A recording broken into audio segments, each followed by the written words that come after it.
भक्तजनों, माताओं, बहनों, सादर जय श्री कृष्ण। हमारे YouTube चैनल में आप सभी का बहुत बहुत स्वागत है।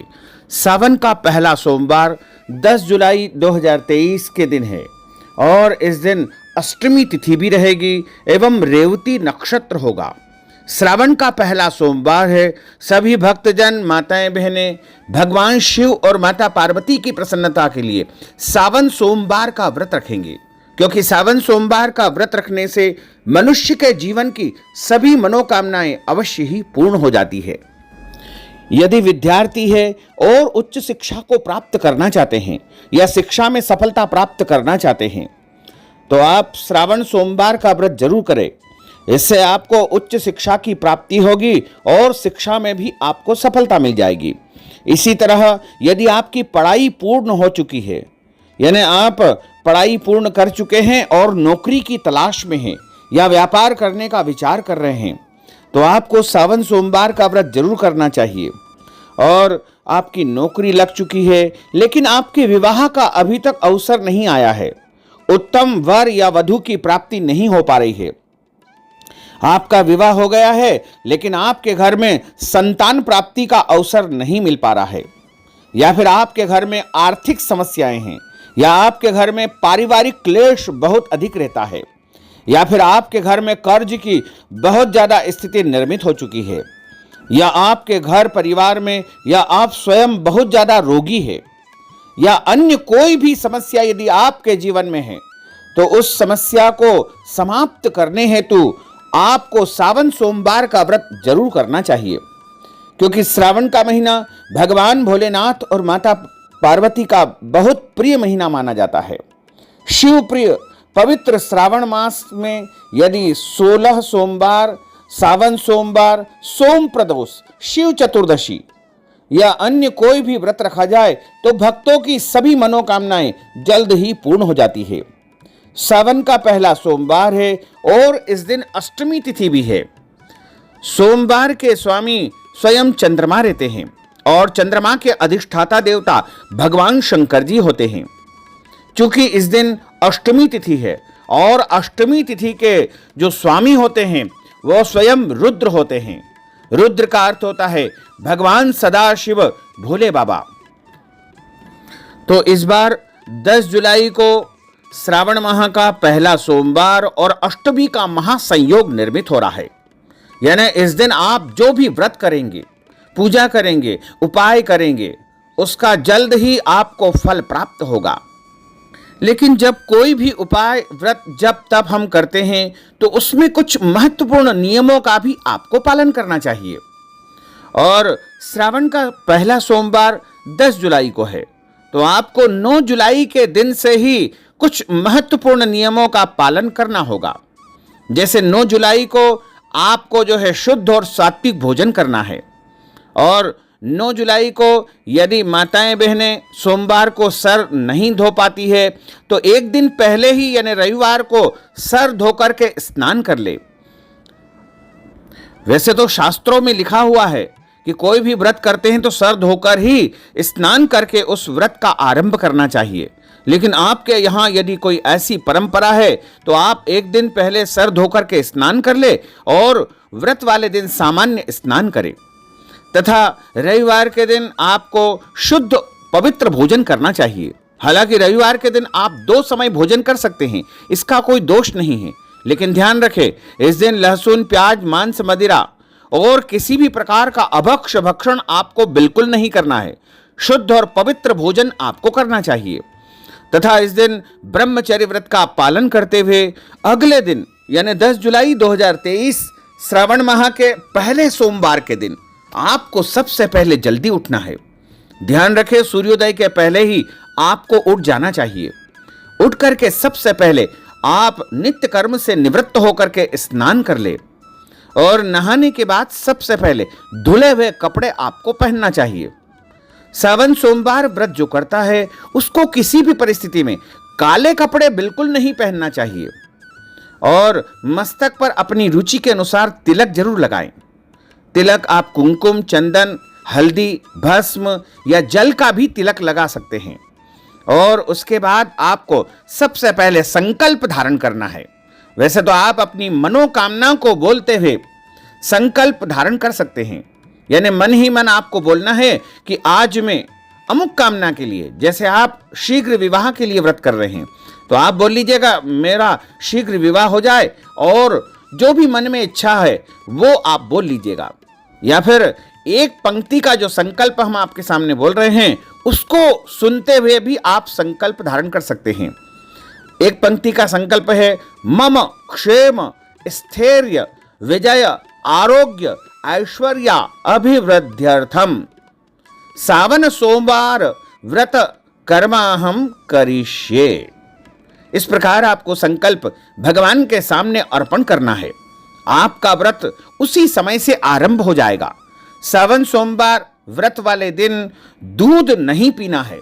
दूध से बनी अन्य वस्तुएं आप पी सकते हैं, चाय काफी पी सकते हैं, लेकिन ध्यान रखें खाली पेट यदि चाय काफी पिएंगे तो वो भी आपको और आपके शरीर को नुकसानदायी होगी। इसलिए आपको उस दिन जो है व्रत की शुरुआत करते हैं और आपके शरीर में कोई रोग है, व्याधि है और आपको दवाई लेनी होती है, तो आप सुबह पहले संकल्प करके थोड़ी पूजा कर ले, यानी शिवलिंग का पूजन अर्चन कर ले, और उसके बाद कुछ फल या फलाहारी वस्तु ग्रहण कर ले। उसके बाद आप दवाई ले सकते हैं। दवाई लेने का कोई दोष नहीं रहेगा। साथ ही जो भक्तजन माताएं बहनें व्रत करते हैं वो यदि फलाहार करके व्रत करना चाहें तो कर सकते हैं। पूरे दिन में आप 2 या 3 बार भी फलाहार कर सकते हैं, उसका कोई दोष नहीं है। और यदि आप भोजन करके व्रत रखना चाहते हैं तो आपको 3 प्रहर तक व्रत धारण करके चौथे प्रहर में, यानी 3-3 घंटा सूर्योदय से लेकर के जो प्रहर होता है वो आपको पालन करते हुए जब सोमवार का दिन लगभग 9 घंटे व्यतीत हो जाए, उसके बाद यदि आप प्रदोष काल में शाम के समय पूजा अर्चना करके, या पूजा अर्चना नहीं भी करते हैं शाम की, तो भी उसके बाद आप भोजन कर सकते हैं या फलाहार भी आप ले सकते हैं। सावन सोमवार के व्रत में आप व्रत की शुरुआत जो है स्वस्थ पेय पदार्थ से भी कर सकते हैं।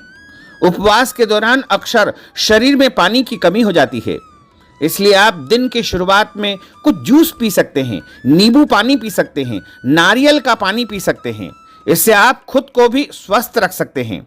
व्रत में आप कुछ सूखे मेवे जैसे मखाने तल करके और उसमें कुछ काला नमक और सेंधा नमक या काली मिर्च डाल करके भी आप उसको ग्रहण कर सकते हैं।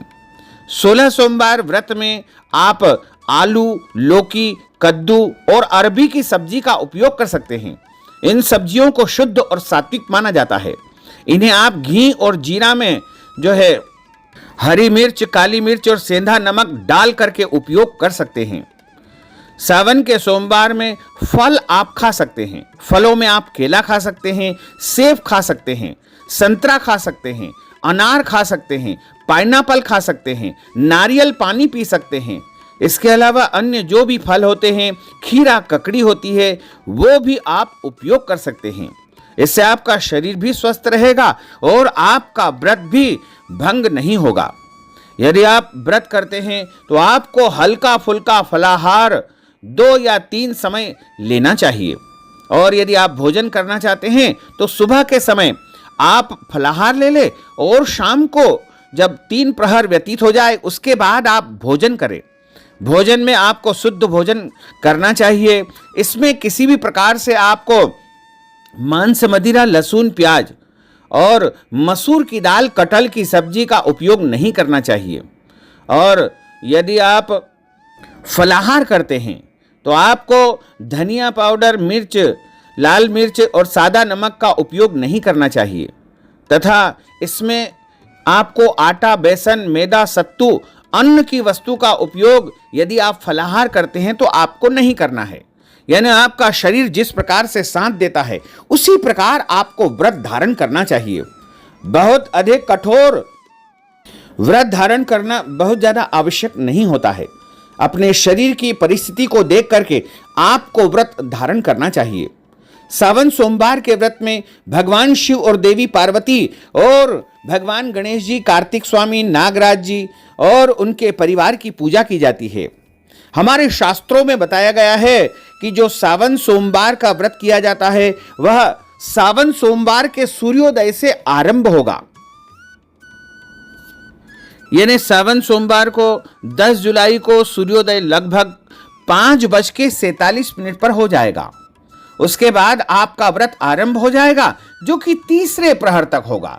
तीसरे प्रहर का अर्थ होता है लगभग सूर्योदय से लेकर के 9 घंटे तक का जो समय माना जाता है वो 3 प्रहर का होता है। और इसके पहले आपको भगवान शिव की पूजा करके कथा का श्रवण करना चाहिए। और यदि आप फलाहार करके व्रत करते हैं तो अगले दिन सुबह यानी मंगलवार 11 जुलाई 2023 की सुबह सूर्योदय के पश्चात स्नान आदि करके आपको व्रत का पारणा करना चाहिए।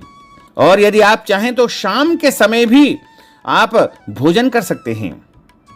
सावन सोमवार का जो व्रत करता है उसको झूठ नहीं बोलना चाहिए, क्रोध नहीं करना चाहिए, वाद विवाद लड़ाई झगड़ा बिल्कुल नहीं करना चाहिए, दिन में सोना नहीं चाहिए, ब्रह्मचर्य व्रत का पालन करना चाहिए, किसी भी प्रकार का कोई गलत कर्म, अनैतिक कर्म, पाप कर्म बिल्कुल नहीं करना चाहिए।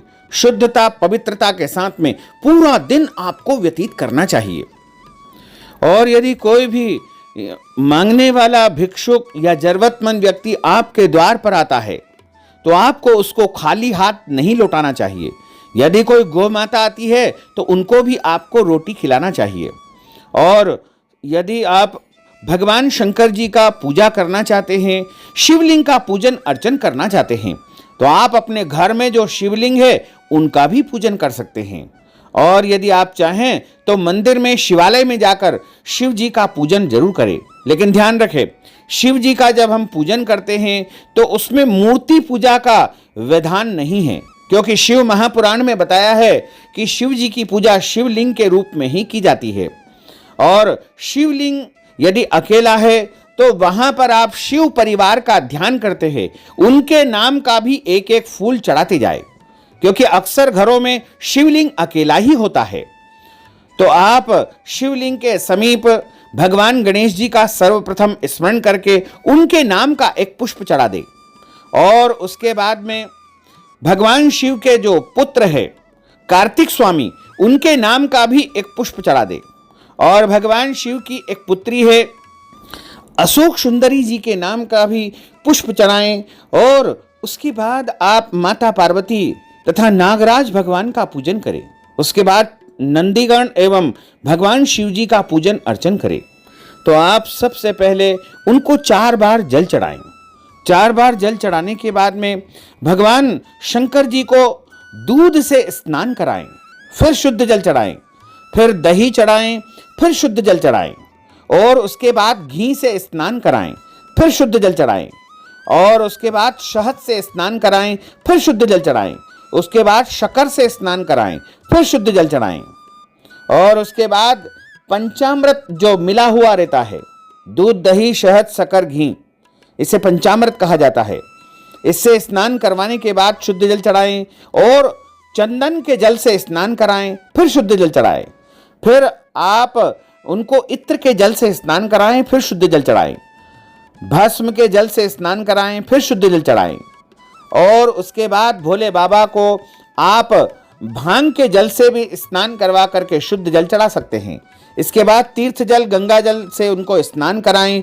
यदि आपके पास गंगा जल उपलब्ध नहीं है तो आप जल में ही गंगा जी का ध्यान करते हुए, उनका नाम लेते हुए शिव जी को वह जल चढ़ाएंगे तो गंगा जल का पुण्य आपको प्राप्त होगा। और उसके बाद अच्छी प्रकार से भोले बाबा को स्नान करवा देवे, फिर चंदन का तिलक उनको लगाएं।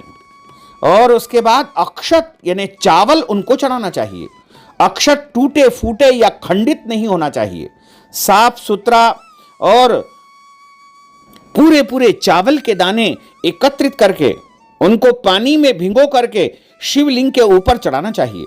कभी भी सूखे चावल के दाने या अक्षत नहीं चढ़ाना है, पानी में भिगो कर ही शिवलिंग को अक्षत अर्पण करना चाहिए। उसके बाद पुष्प चढ़ाएं। पुष्प भगवान शंकर जी को कनेर का पुष्प बहुत अधिक प्रिय होता है। इसके अलावा आंकड़े के पुष्प, जिन्हें अकौवा का फूल कहा जाता है, धतूरा का पुष्प और सफेद पुष्प, गुलाब के पुष्प और इसके अलावा अन्य कई प्रकार के जो पुष्प होते हैं वो भोले बाबा को प्रिय होते हैं, वो आप चढ़ाएं। ऐसा कहा जाता है कि कनेर का एक पुष्प चढ़ाने से 1,00,000 बिलपत्र चढ़ाने का पुण्य आपको प्राप्त होगा। और उसके बाद भोले बाबा को बिल्व पत्र अर्पण करें। बिलपत्र साफ सुथरा और कोमल होना चाहिए। पीछे की डंडी तोड़ करके 3 पत्तों वाला बिलपत्र उल्टा उनको चढ़ाना चाहिए। शमी पत्र उनको चढ़ाएं, भांग चढ़ाएं, भस्म चढ़ाएं, इत्र चढ़ाएं और उसके बाद भोले बाबा को धूप और दीप दिखाएं।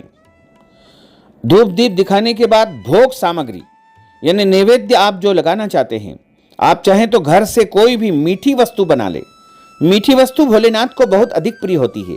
आप खीर बना सकते हैं, फलाहारी खीर भी उनको चढ़ा सकते हैं, चावल की खीर भी उनको आप चढ़ा सकते हैं, मखाने की खीर भी उनको आप चढ़ा सकते हैं। इसके अलावा हलवा आप बना सकते हैं, सिंगाड़े के आटे का हलवा, कुट्टू के आटे का हलवा, या फिर आप चाहें तो मीठे चावल बनाकर भी भोले बाबा को अर्पण कर सकते हैं, या फिर बाजार की जो शुद्ध और सात्विक दूध की मिठाई आती है वो भी आप चढ़ा सकते हैं। पंचमेवा 5 प्रकार के सूखे मेवे और फल का भोग लगाएं और उसके बाद भोले बाबा को पान, सुपारी, लौंग, इलायची, तांबुल अर्पण करें। ऋतुफल जो भी फल आपके पास उपलब्ध हो, केला, सेवफल, अनार या जो भी आपको बाजार में मिलते हैं वो फल आप चढ़ाएं। एक नारियल चढ़ाएं। नारियल को तोड़ना या फोड़ना नहीं है, पूरा का पूरा नारियल शिवलिंग के सामने या शिवलिंग के ऊपर आपको अर्पण करना चाहिए। उसके ऊपर कुछ दक्षिणा जरूर रखें। ध्यान रखें, जो शिवलिंग होता है वो शिव का स्वरूप और जलाधारी जो है माता पार्वती का स्वरूप मानी जाती है। कई लोग जलाधारी के ऊपर सामान रख देते हैं, वो गलत है। आप कोई वस्तु यदि अर्पण करते हैं जलाधारी के ऊपर तो कोई दोष नहीं है, लेकिन जैसे दीपक नहीं रखना चाहिए, अगरबत्ती वहां पर नहीं रखना चाहिए, या फिर अन्य कोई भी ऐसा सामान नहीं रखना है। आप पूजन की वस्तु अर्पण कर सकते हैं और भगवान शंकर जी को ये सब वस्तुएं अर्पण करने के बाद सावन सोमवार की कथा आपको सुननी चाहिए।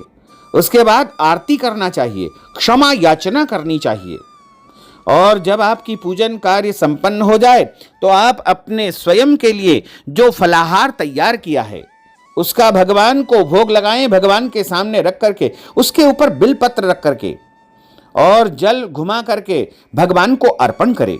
उसके बाद उस फलाहार को स्वयं ग्रहण करें और यदि शाम के समय आप भोजन करते हैं तो वो भोजन भी आप भोले बाबा को भोग जरूर लगाएं। लेकिन ध्यान रखें, उस भोजन में लहसुन, प्याज और बहुत ज़्यादा तेज मिर्च मसाले का उपयोग बिल्कुल नहीं करना चाहिए तथा मसूर की दाल का, कटहल की सब्जी का उपयोग नहीं करना है।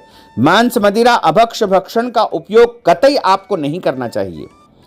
और सावन सोमवार का जो व्रत करता है उसको पृथ्वी पर कंबल आदि बिछा करके ही सोना चाहिए। चारपाई पर सोना वर्जित माना जाता है, लेकिन किसी कारणवश यदि आप सोते हैं या कोई भी गलती आपके द्वारा हो जाती है तो उसकी क्षमा याचना भोले बाबा से जरूर कर लेना, क्योंकि भोले बाबा तो भंडारी है और वो जल्दी ही भक्तों को प्रसन्न होकर के वरदान दे देते हैं।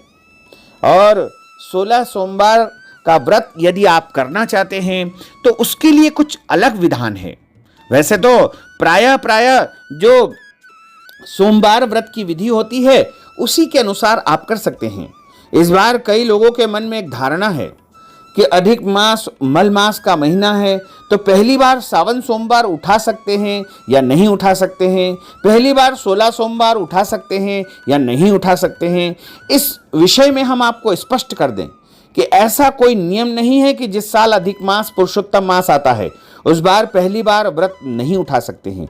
आप व्रत आरंभ कर सकते हैं, इसका कोई दोष नहीं है। और यदि आपके मन में कोई भी सवाल हो, कोई भी जिज्ञासा हो, कोई भी प्रश्न हो तो आप कमेंट बॉक्स में जरूर लिखिएगा। हम आपको शीघ्र ही उसका उत्तर देने का प्रयास करेंगे। तो भक्तजनों, माताओं, बहनों, हमने जो सावन सोमवार व्रत की विधि और संपूर्ण विधान आपको बताया है, इसको आप अधिक से अधिक लोगों को शेयर करिएगा, लाइक करिएगा, कमेंट करिएगा और यदि अभी तक आपने सब्सक्राइब नहीं किया है तो अभी और इसी समय सब्सक्राइब अवश्य कर लीजिए। आपको और आपके पूरे परिवार को सादर जय श्री कृष्ण, सादर धन्यवाद।